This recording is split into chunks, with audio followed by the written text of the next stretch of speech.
I want to just focus a little bit more on tangent planes because we've seen now two different contexts in which tangent planes can arise. One has to deal with a function of three variables, in which case we would be talking about the tangent plane to the surface that is the graph of that function. The other context was in the context of a function of three variables, where we'd be talking about the plane that's tangent to a level surface, which is not the same as the graph of the function, but a subset of the domain. Okay?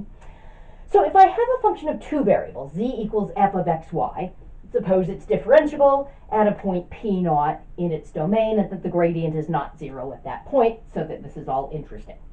Okay, so the graph of this is going to be some surface in 3 space. Okay.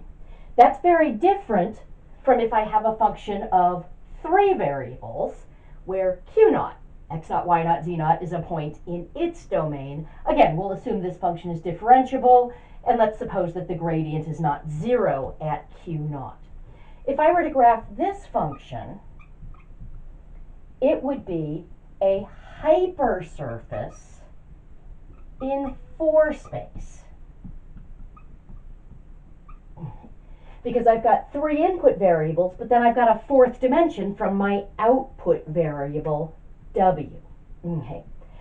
So, if I want to talk about a tangent plane, well, planes are also surfaces in 3 space. It's the same type of thing. It's just that this surface is allowed to curve, and the tangent plane would be a linear surface, so it would not curve. So, I can say that the tangent plane is the local linear approximation. And I know that that's given by L of xy equals f at p naught, so the z value on the tangent plane is the z value at the point of tangency, plus the gradient of f at p naught dotted with x minus x naught, y minus y naught. Okay. So that's my tangent plane there. Now, the graph of a hypersurface doesn't have a tangent plane.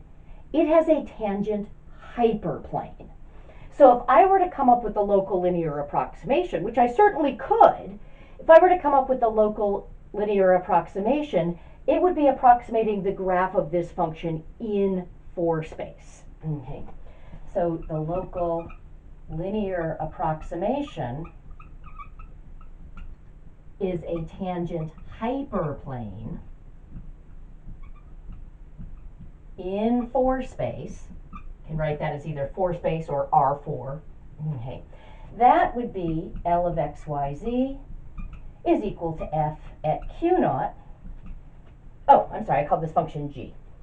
G at q naught plus the gradient of g at q naught dotted with x minus x naught, y minus y naught, z minus z naught. Okay. It's always the case that whatever type of graph you have for the function, here a surface in 3 space, here a hypersurface in 4 space, the local linear approximation is going to be in that same space. Okay?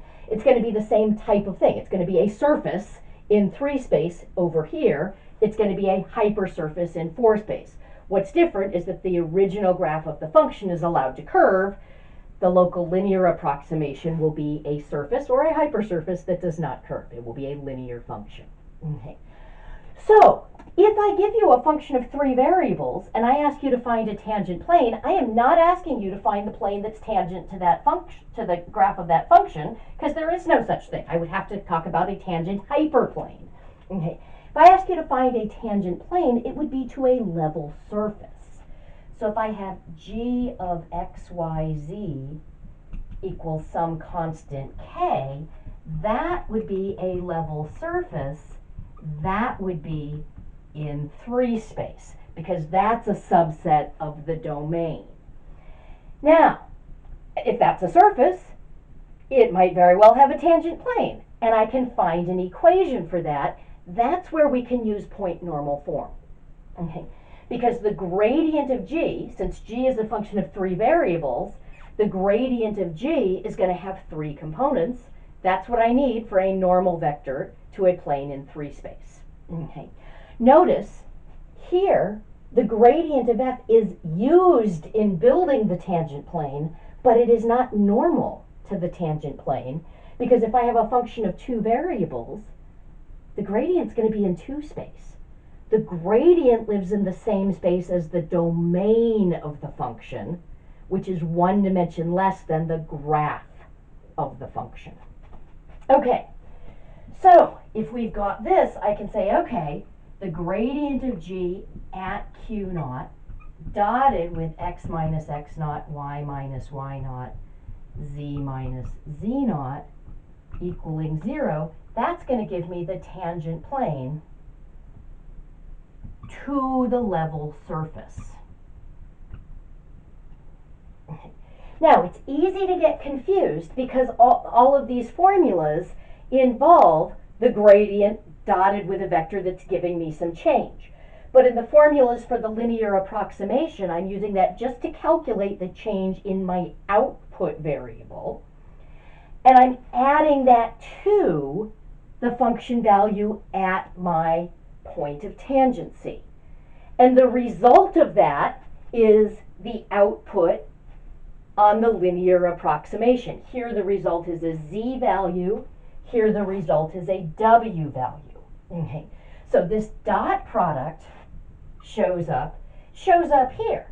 But when I'm looking at point normal form for a plane, that dot product is equal to 0. That's just saying, hey, these 2 vectors have to be orthogonal to each other. So I'm not adding anything to it, and I'm setting it equal to 0 rather than setting it equal to the output value on my linear approximation. Okay, now you might ask, what if I did something similar here? What if I just took the gradient of f at p naught, dotted that with x minus x naught, y minus y naught, and set that equal to 0? Would that mean anything? The answer is yes. Okay. But notice we're now in 2 space here, because both of these vectors are vectors in 2 space. So this doesn't have a relationship to the graph of the surface. It would have a relationship to the level curve. So if I were to look at f of xy equals k, that's a level curve in 2 space. Okay. Now we've learned that the gradient's going to be normal to the level thing. So this is normal to that level curve. Okay. And so this is actually going to give me the equation of the tangent line to the level curve. So the gradient dotted with a change vector equaling 0 is going to give me the object that is tangent to the level thing. The linear approximation is going to approximate the graph of the entire function, not some subset of the domain. Now, if you just go about memorizing the formulas, you can see how easy it would be to get confused, because they all involve a gradient dotted with a change vector. That shows up in all 4 of these equations, each of which represents something very, very different. Okay?